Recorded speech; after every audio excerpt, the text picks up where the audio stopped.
Doğru, bağışlayan Libo'yu, Libo'yu. Ben önümden eyle beyledik görama, unutama, küçük tutama. Yani hemmeden bağışı, incikler ağrılar da, halifalar da doğru değil mi? Ben hiç yamanlarım. Yani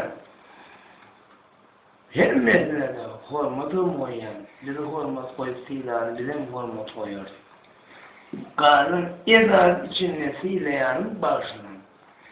Diyorlar kaşığı sileyan, bırak. Bırak ne inciklerin içinde şehirler ne var da tuğunumda yetişip var yani.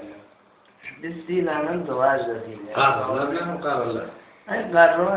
Karılar atama karol. Akşam tuvalet. Tam karar ya. Anladın. Yeni bir tost ayda şuna.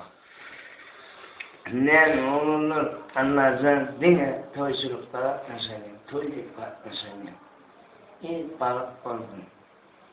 Sağ ol. Bravo, bravo, bravo.